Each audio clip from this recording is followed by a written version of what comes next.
Welcome to the Writer's Life, place where you get the sights, sounds, smells, taste in my particular writer's life, and where you get the truth, nothing but the truth, the way I see it. So if I say something, it's the truth.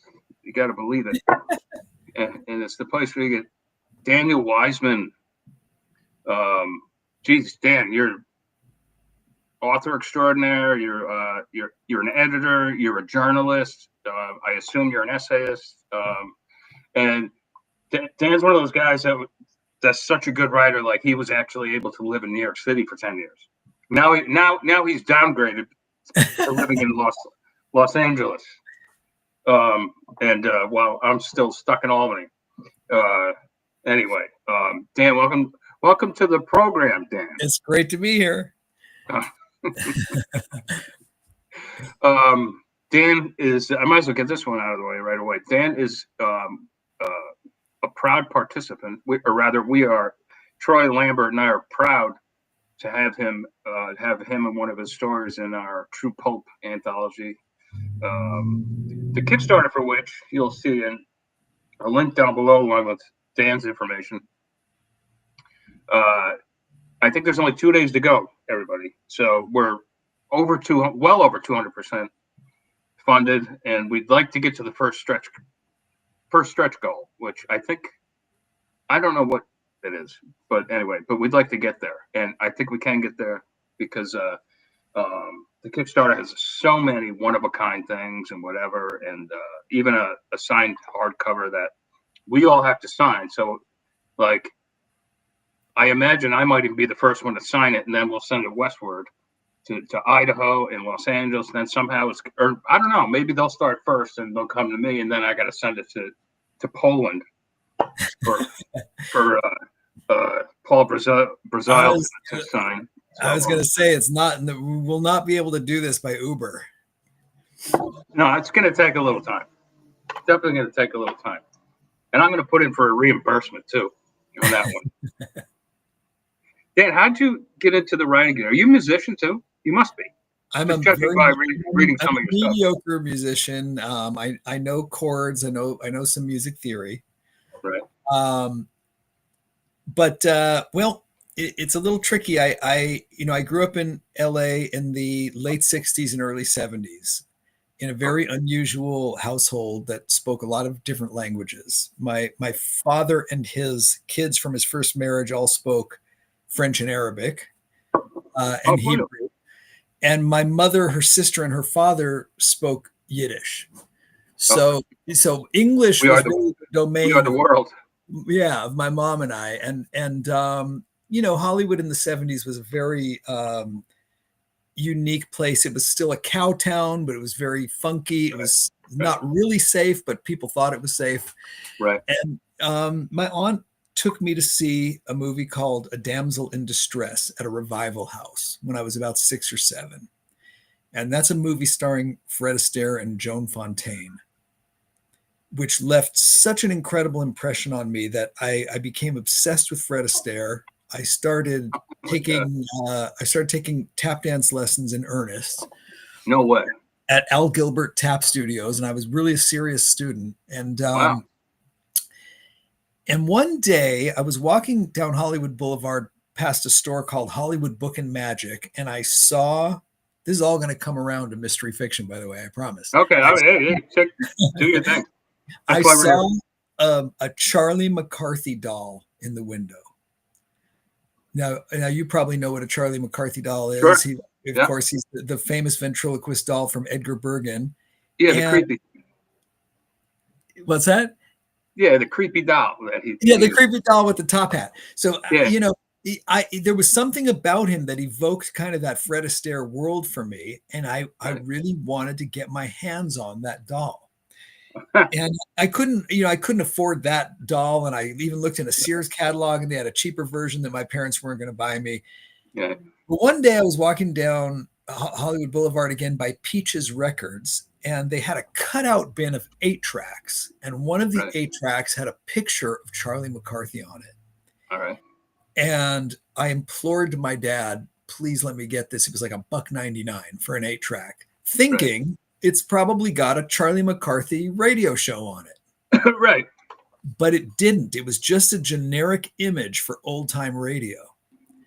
What it did have on it was an episode of The Saint starring Vincent Price. Oh, no kidding. And Jack Webb's Dragnet, but the earliest radio version before there was ever a TV show. Oh, I had no idea. And I played that 8-track 10,000 times. You know, I could recite every single line from it for you. And I became obsessed with noir fiction, noir radio drama, detectives on radio. And I still am. I still collect them. I joined when I was like 10. I joined this club called SPURDVAC, the Society for the Preservation of Early Radio, Vaudeville, and Comedy. Right. And in those days, it was like a newsletter that you would send through the U.S. mail with a list of shows, and you'd say, "I want this one, this one, and this one." Oh yeah. Yeah. But then one time we did it, and the package came, and they were in reel-to-reels. Wow. So I had to get one of those. I don't know what they call them on the East Coast, but in LA, they were called recycler magazines. Okay. It was all classifieds, looking for a cheap reel to reel to buy and drive across town to pick it up. And I started listening to the shows on reel to reel. So that's basically awesome. my intro to mystery fiction. And I did go back to tap later in my 30s, just to answer, because you said, are you a musician? I don't consider myself a musician, but I do consider myself an advanced beginner in tap dance. Wow. So did you do any shows or anything like that? I did some when I was living in New York. I was in this kind of off-Broadway flea circus vaudeville type thing. I've done a little bit, but nothing too serious. Wow. That's incredible. See what the writer's like brings you? I mean, like, these are experiences. Like everybody's worried about AI taking over writing. Like, there's no way any AI is experienced like what all those things you just told me, from the 8-tracks to the reel-to-reels to the recycler magazines to the fact that you have been in an off-Broadway play as a tap dancer. I mean, it's just not going to come up with that information. I totally think you're right. Actually, somebody today wrote on social media that very soon we're all going to start yearning for the mistakes that humans make. Sure. In the movies and music that we enjoy. And I think that's so true. Okay, this guy is driving me nuts. I'm about to shoot him. Can you hear that? I heard someone's running because I'm in an apartment complex, and he's running the leaf blower.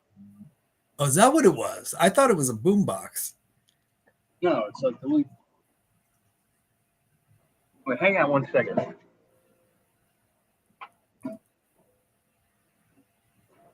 Yo, dude.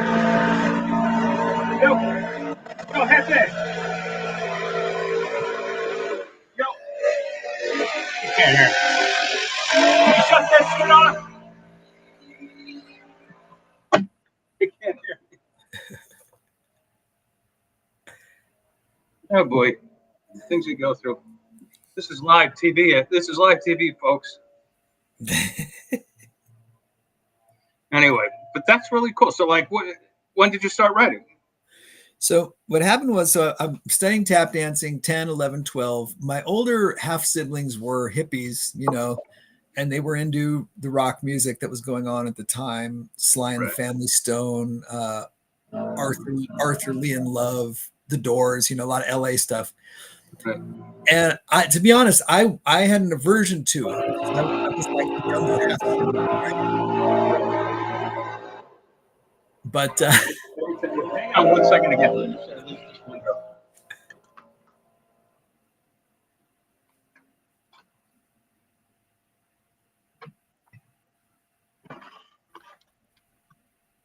All right, now he turns it off.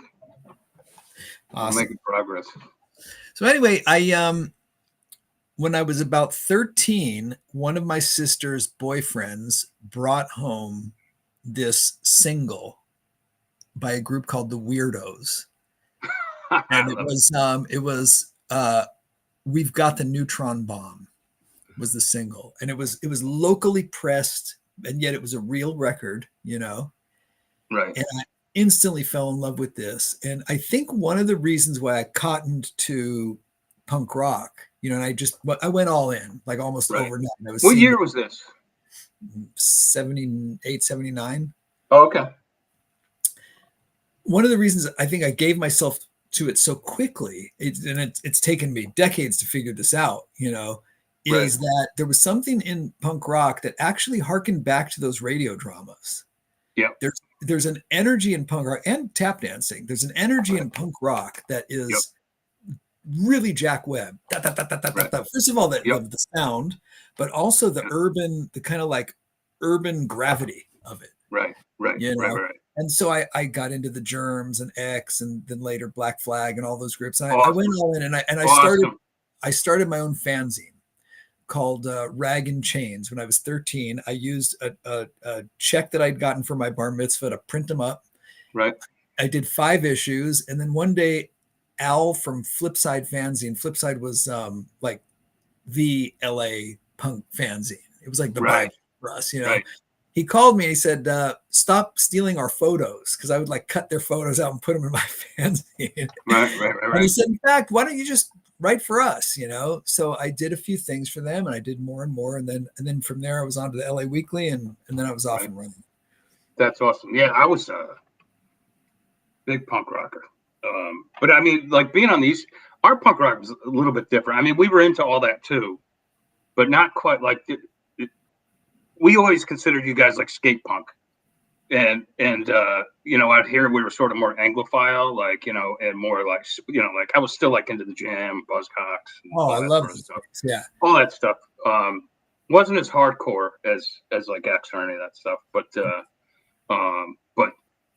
Double Nickels on the Dime, Minutemen, one of the best albums ever, I think.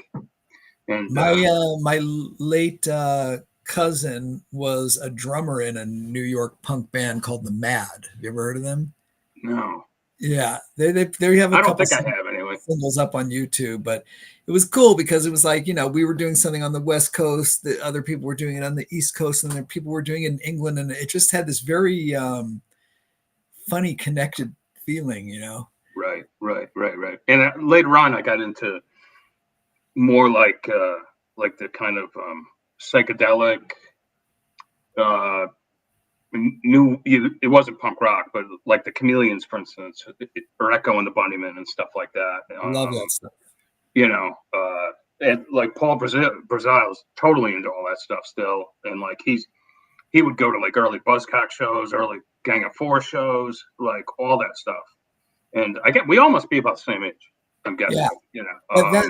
My second book, my second novel, Cinnamon Girl, is about that second psychedelic era or whatever. Is it? All right, cool. I read a little bit of the first one, and I'm like, this guy's got to be a musician, LA musician. It's got to be, Yeah. I've hung around a lot of musicians, but I can't talk guitar pedals or any of that. All right. No, all I kept thinking about was Hank Moody, like reading it a little bit. I don't want to give people the wrong impression. It's not a Californication book, but but that's what I kept thinking about. Well, that's really cool, man. And doesn't it suck that we don't have that kind of music anymore? Like we can introduce it to our kids, I guess, but like I have, but it's just I think it was like gone, baby, gone. It's I don't think you could make it in this. I don't. It's not the right petri dish, No. I had my first band was a band called The Verge. That was like 1980, 81, 82. And then I went out to Providence, Rhode Island for college for 4 years. And I actually was in a band with this guy, Pete Phillips, who later played with Velvet Crush. And he moved to LA and played with Velvet Crush and like a bunch of big acts. And like, I'm like, there he is, like on Jay Leno, like with the same 12-string Rick that we used to record a record when, we did like 2 records or whatever. And of course, the guy who hardly drank a beer when we were in college. Yeah, we sucked. We had a band called Cost of Living. We sucked. But Cost of Living? I like that. Yeah. But here's a guy who, like, I mean, he'd have a beer or two, maybe. Didn't smoke, none of that stuff. I don't think I ever saw him do any kind of recreational drugs or whatever. But of course, once he becomes a full-time musician, moves out to LA, he gets into heroin and doesn't make it past his 50th birthday. Yeah. Dead. Boom. Yeah. There's a lot of those. Yeah. And I'm like, what in the world made you do this? Because I would talk to him from time to time. And he's just, oh, well, it enhances the creative experience. I was like, you got to be kidding me, man. It's gonna give you an early grade. And sure enough, the only reason I even talk about this is because I was like the drinker, and I was like the, like half the fun of being in a band when you're 21 years old, 20, 21, 22, 23, is after the gig and staying up with, the fangirls and shit until the, early hours and all that. I loved that. But something inside me said, like, you know what? You can still be in bands, but don't do it full time. Just do it on the side. Do you still play music? I haven't touched my drums in other than my sticks, which I have here.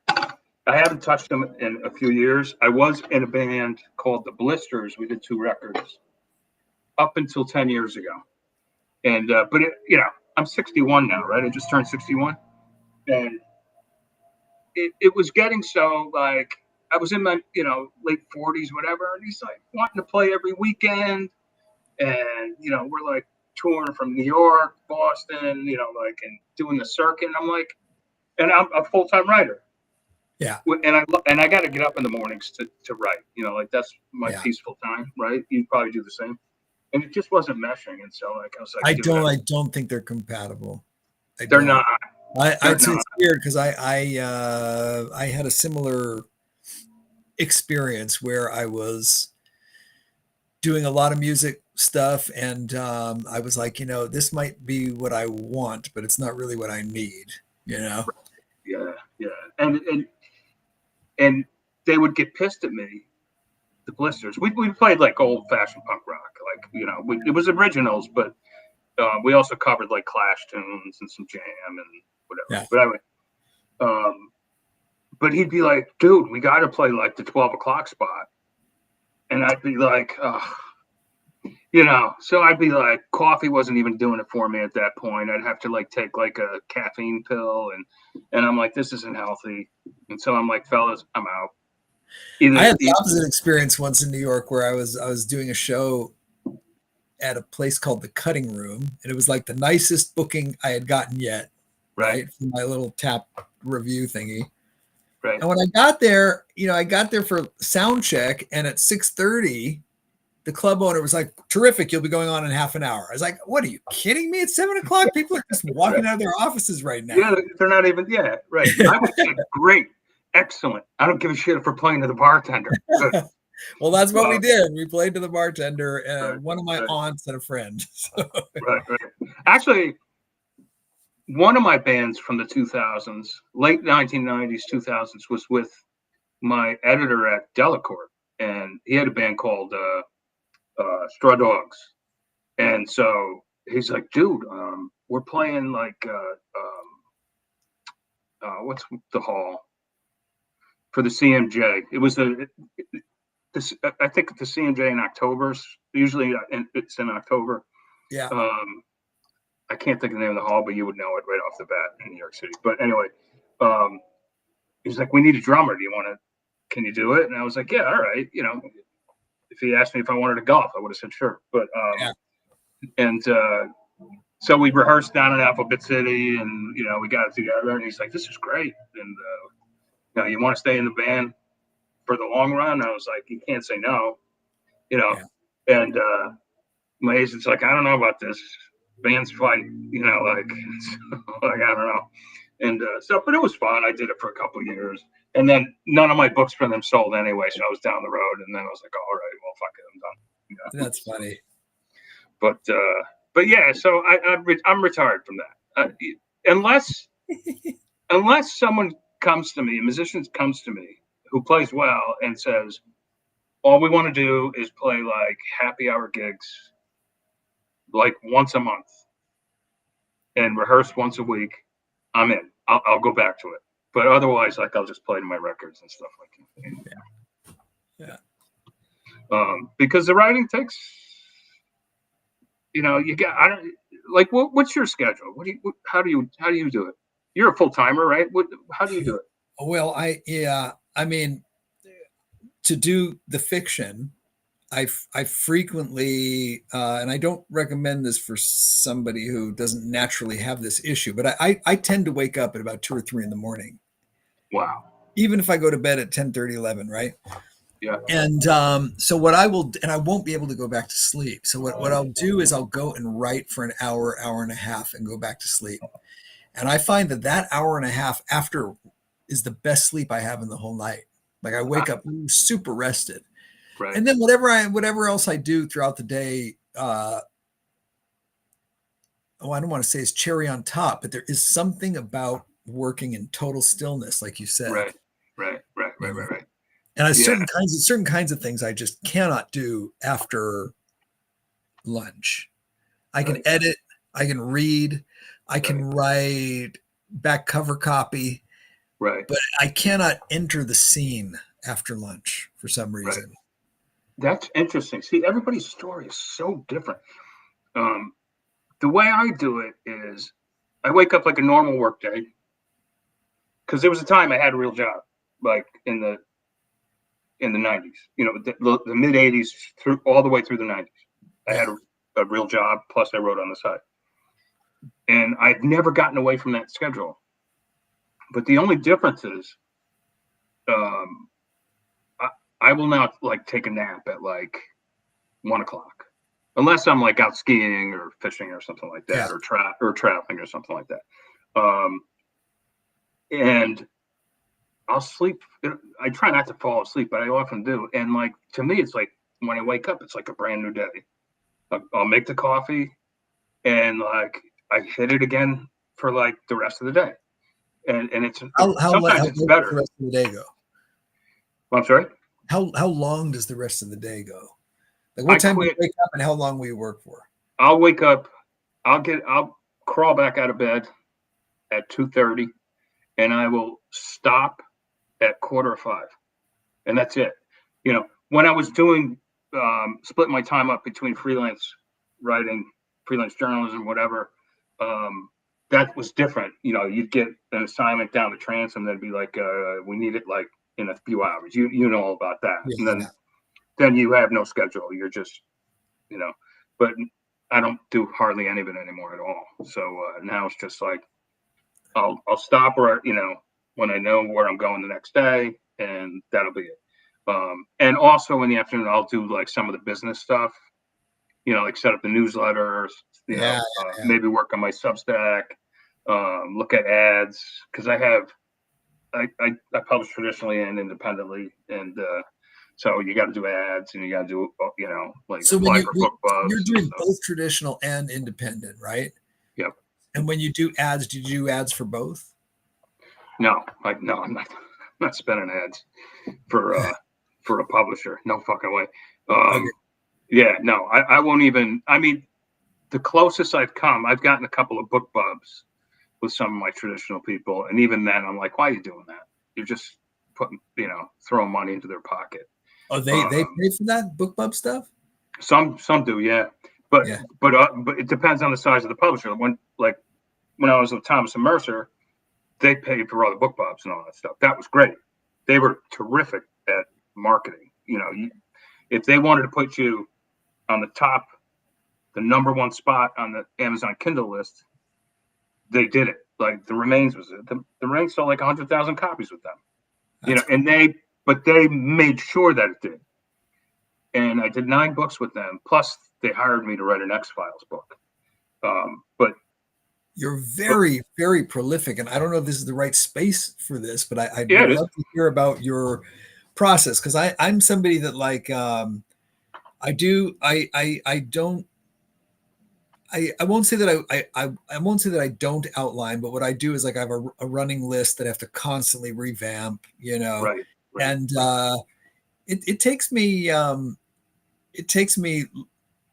a long time to finish a book, like a many drafts. And I know people that are out there just banging out a book a year, and they're quality too, you know? Yeah.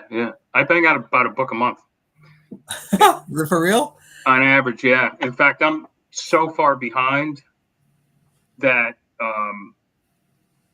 I'm so far behind. I have a backlog, and I've actually forgotten about stories, novellas, and books that I've written. Now, to what degree do you outline or prepare, or do you just sit down and you know what's going to happen?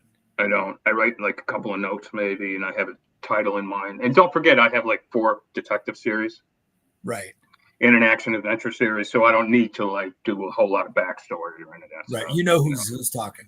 Yeah, I just need a case, and so that's pretty.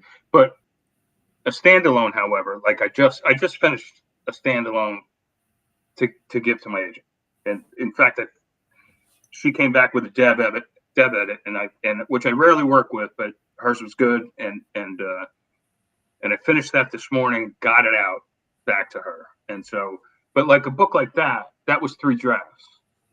And once it finds a publisher, there'll be a 4th draft. But that's like very unusual for me. Usually I edit as I go, and what you see is what you get at the end of it. Boom, done. Yeah.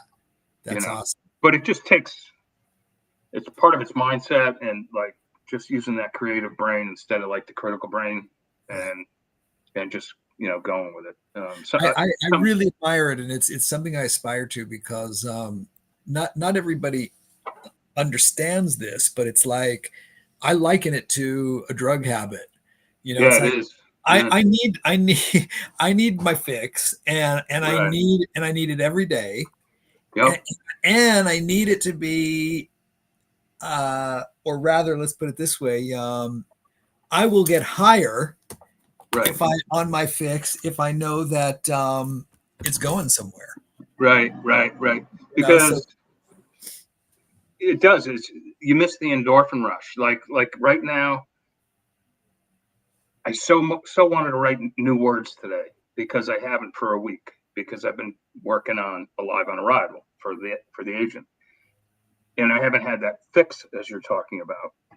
And but I can't, because I have to finish another novel for which there's a Kickstarter starting in 2 weeks, and I have to get that ready to go into production, and that's under my Bear Media label. So I'm in complete command of that.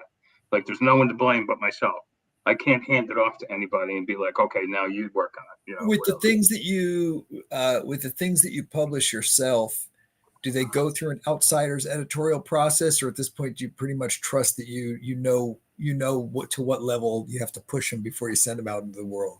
Yeah, the answer is yes to that.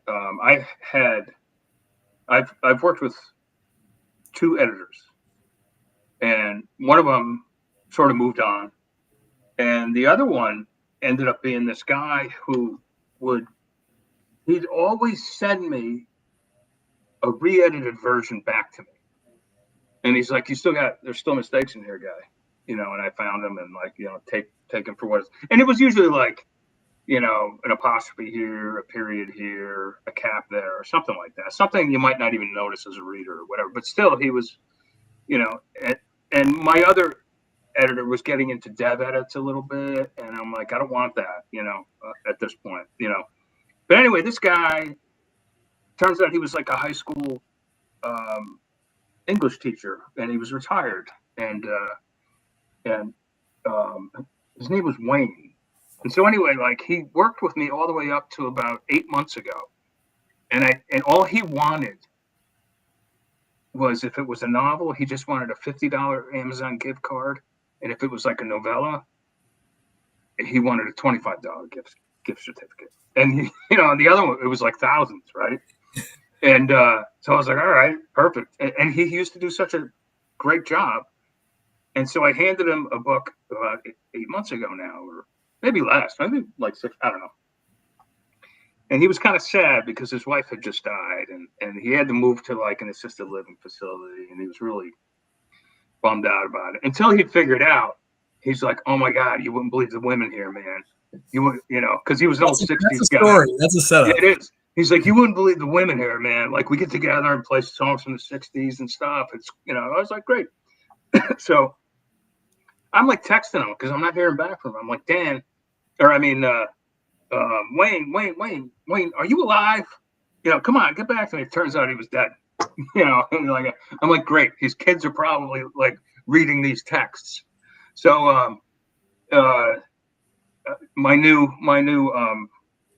editor is, I hate to say it, is Grok and or Chat GPT, or Grammarly, like because that's all I need is the the spell check and all that sort of stuff, and it does a great job. I've had no issues. So that's where it comes in handy. That's where it comes in really handy. Kids, if you're out there and you want to be a line editor, become a divorce lawyer instead, because you're not going to make any money. Different world. Without a doubt. I witnessed the crumbling of that world firsthand. I mean, I like yourself, probably. I started in a very exciting print media world where you couldn't buy the education that I got, and seeing your name in print, even in just a citywide publication, was sure. I don't think anybody from the online generation can fathom how incredible it was, because you'd be walking down the street, you'd look at a coffee shop and you'd see somebody reading a magazine that had your name in it. You're like, holy shit, but now it's just very different. That feeling of, it's a publication day, and going to the corner store or the bodega and looking through the magazines and like, there I am, like pulling that out. Or the same with the book, like if, like sort of walking in the bookstore and like nobody knows who you are, those were great times. But at the same time, and we talk about this often on the show, like you and I understand the anxiety that authors used to go through, especially during the days of like sending out that paper manuscript with an essay and like, am I gonna sell this? Because I gotta sell it, or else I gotta get a real job. Because I'm behind on my rent, and I got, and it's like the wife has got one foot out the door, and the kids need new clothes, and the dog's barking, and the goddamn truck doesn't start anymore. And so you'd be up like all night, and like the anxiety that I went through. Somehow I always had money to buy beer. I don't know how that worked out, but. That doesn't exist anymore, because like, okay, if a publisher for one reason or another has a problem with my new novel and doesn't want to take it, I'm more than happy to push it through their meeting and probably make more money from it in the long run. Well, then let me ask you something then, because that's a very interesting question, especially if anybody watching this is a writer, an aspiring writer. What compels you to try and get a traditional publisher to publish it in the first place? What are they giving you that you're not going to be able to get on your own? Next question. Because my agent retired, and I was about a year ago, and I'm like, do I even need an agent anymore at this point in the stage of the game? And I decided I did, because for two reasons. One, I do like to put out at least one book a year traditionally, if only just to be out there in the mainstream and to get the reviews and all that sort of stuff. Okay. Financially, it feels like I'm giving a book away. Even if that's so interesting, but you do it because you're invested in where it lands, right? And I have a better shot at getting a movie option and stuff like that. But I hired this new agent that came by recommendation, and she went through everything, and she's like, "Wow, are you leaving money on the table?" And she's like, "I'm gonna really look into," and she said the right things to me, like, "I'm gonna really look into licensing a lot of this product." She's like, "You have over 200 pieces of IP, and I'm gonna really look into, the licensing possibilities for all this stuff. And she's like, yeah, aside from getting a new book deal too, but that was almost like the least of it. And we'll get some movie stuff going. And she does. We've gotten some bites from some production companies and whatever. Right. We both have, and we know like that it kind of goes in one ear and out the other because like it's Hollywood. But so I'm like, yeah, I still want to work with an agent and all that sort of stuff. So like I got one foot in, but it used to be when I started the independent stuff, it was like 80% traditional, 20% indie. And then it kind of went 50-50. And now it's like 20% traditional, 80% indie. Which, like I even have Merck now and all that sort of stuff. So I'm like really kind of like, and like I said, I just turned 61, so I don't really give a shit anymore. I do, believe me, I'm obsessed with this and I'll die at my computer, right? But, I've won the awards, all that sort of shit. And like, that didn't mean anything, but, now I just want to like write my stuff and have very little friction between my stuff and publication.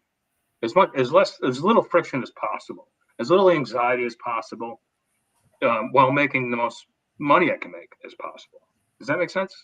Absolutely. It's amazing. You built an empire. I mean, it's a lesson in entrepreneurship, really. It's beyond being a writer. I mean, you're selling hats, Yeah.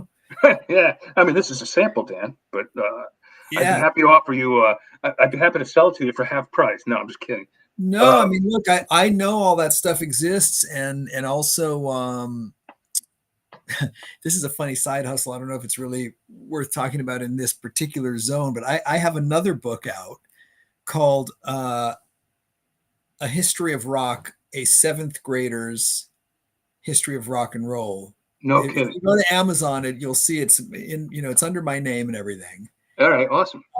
But I haven't sold many copies of it because I haven't done anything to raise awareness, But right. What it is like when I was a kid, I would draw a picture of every band. That's awesome. And in math class, no doubt. Oh yeah, they're all there, and it's this guy encouraged me to, but yeah, publishing now it's a whole different thing. Yeah. It when I started, I got my first deal in '99, and boy, oh boy, is it different. I've seen so many. You probably have too. I've seen so many agents, so many publishers, so many editors, so many writers just come and go. Yeah. Just gone. There's very few left who I started with. And many have done extremely well, and others just, maybe they don't even need the money, because of maybe they have a job or, whatever. But they're still in the game for the love of it or whatever. But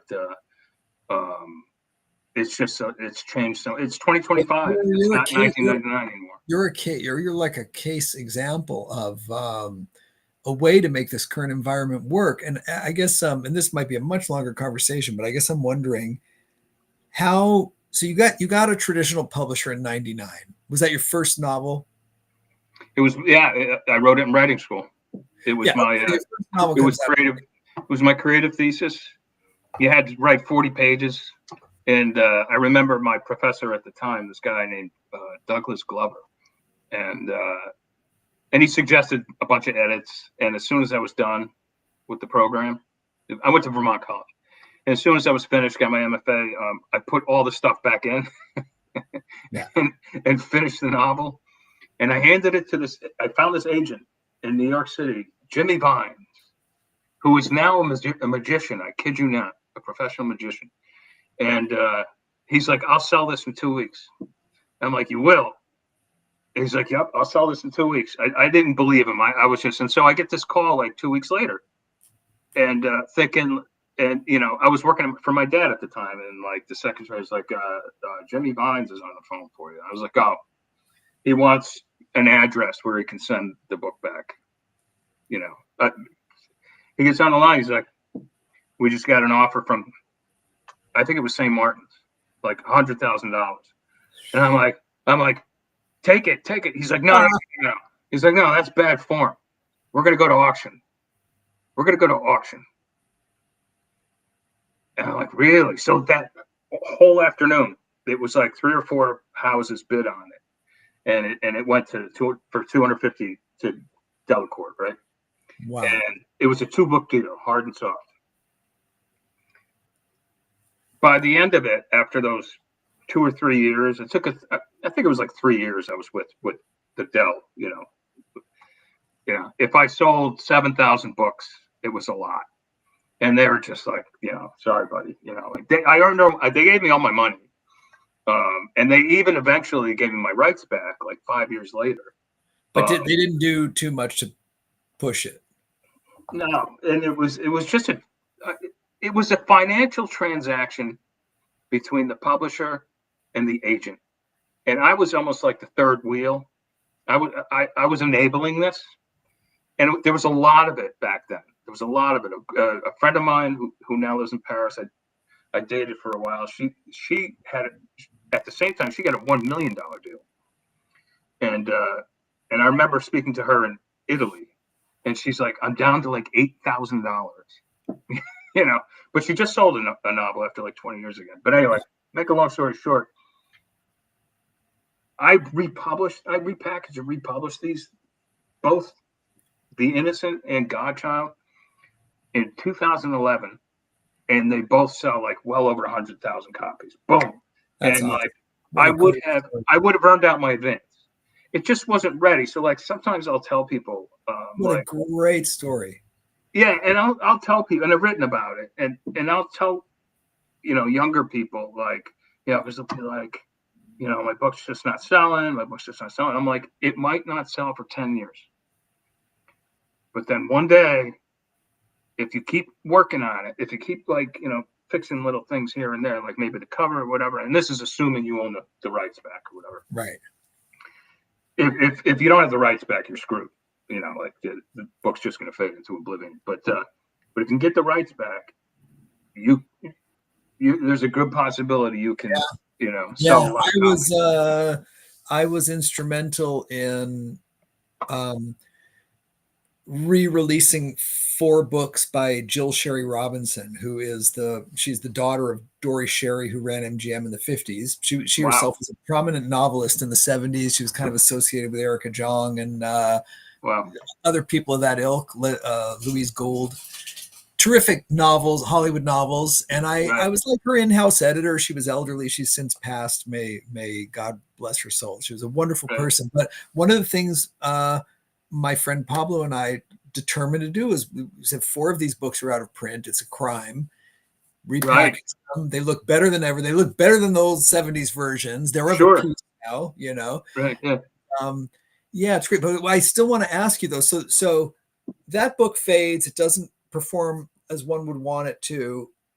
Where did you go from there? How did you make this transition to building this whole active empire of your own? After those first 2 books, I was in deep trouble, really deep trouble, because no one would touch me in New York. You were damaged goods, and I realized this was a common story. I had no idea. I was living in, they don't teach you this stuff in writing school. I just was learning it as I went, and but I refused to quit. Most people would pack it in and say, all right, well, I got my shot. I got, 2 books out there, and I'll still write, but I got to, so I had like a mortgage. I had a new wife. And it was just another baby on the way. So I'm still young. I was in my 30s, and I had no money coming in, and I'm frantically working on projects. I did some ghost work that got me through, whatever, and that was okay. But to make a long story short, it took me, maybe like 7 years to restart the whole fiction thing. In the meantime, I got my freelance thing going again, and I was making a living again, whatever. Right. After the second wife walked out, but I just refused to give in to the system. I refused to be beaten by the system, I should say. And I published with a small press, and then a bigger press took on The Innocent and the Godchild and The Remains. And I started really selling because that was when like Kindle came out, and it was a gold mine era. And then I got a big contract with Thomas and Mercer and everything, and they bought the rights to those books again. So the third editions came out. Terrific. And, along with new books, and and the rest is just that since then it's been steady. I've been very steady, but that's an awesome story. You fought your way back. oh my God, it was rough for a while, man. Oh my God, actually, in truth, my father had a construction business, and I did go back to him on 2 occasions, and once I worked for 6 months. And I was a disaster because I just wanted to be writing. And I left.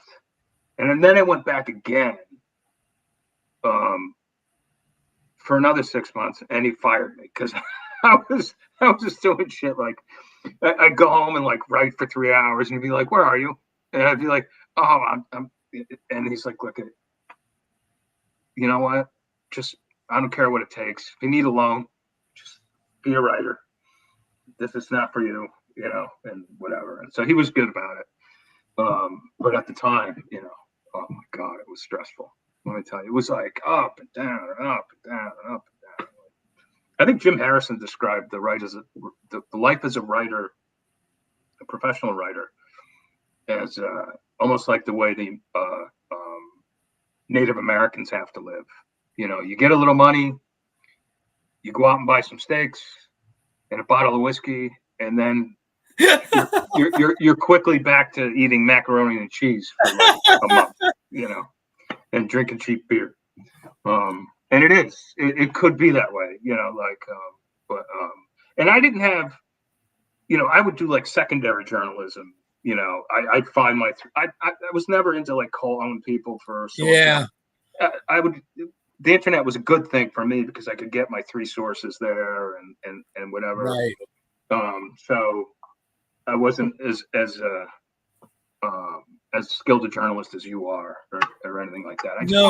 I suffered from some of the same thing. If I went out into the field, like let's say to cover a conference or a concert or something like that, right. I could come back with enough to write a really good piece. But I also was not good with telephone hustling, and some people are just born reporters. Oh, sure. A buddy of mine practically runs the Albany Times Union here. It's a Hearst paper, and he's great at the calls and all that sort of stuff. I think he's about to retire, but I did work for RT for a while out of Moscow. Their state-run machine. Yeah, and that was a great gig, and they were great pay. And I would bust some stories there or whatever. And went to Moscow and all this sort of stuff, and and came really close to meeting Putin, very close. Wow. He was like Secretary General at the time, and Medvedev was president. You know how they switch every now and then. Yeah. But that was a great gig, and then Putin said no more freelancers, especially like this idiot from New York. Because we're going to become complete state-run propaganda, and that's all. And that actually did me damage, because I was proud of it. I like put it in my credits, Right.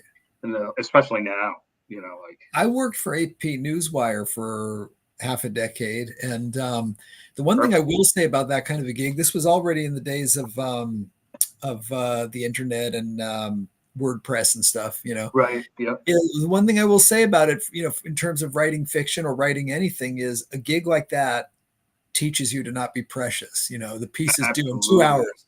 And sometimes we're covering a war, you'd have to write another piece every 20 minutes. So. Yep. Absolutely. Yeah. And it's, what? We just got through talking about like how fiction could be like feast or famine. Like you're getting an advance check maybe, but it's probably already spent, or you're waiting for a royalty check or whatever. But like to have that steady income, that's like a really good thing. And I don't have it anymore, but there was a time, man, if I didn't have it, I would have been in deep crap. So Yeah. whatever. Listen, man, this has been awesome. You've so far been like my longest interview. I've had a great time. I can keep going. I got another 30 questions, but we'll save it for offline. Save them, and come back maybe next month. Sounds great. And I'll say, Troy Lambert told me you would be an awesome interview. I love Troy, and I'm so grateful to be a part of the anthology. I just can't wait to hold a copy in my hands. All right, so where can everybody get you? Get in touch with you, get your books, the whole bit. Where's the best place to go? DanielWeitzmann.com. The books are also on Amazon and all the other places books are sold, but through DanielWeitzmann.com, sign up and you get my newsletter and directions toward any new stuff I'm doing. All right, I'll be signing up because I really want to belong to your newsletter. And I'm going to finish the first one I started reading today. It's fantastic. Wonderful. And can't wait to see you in the anthology. All right, everybody. Thanks for checking us out. And this will be on Substack tomorrow. And Dan will be making it viral via his social media contacts. And I'll be seeing everybody soon. And ciao, ciao. Ciao.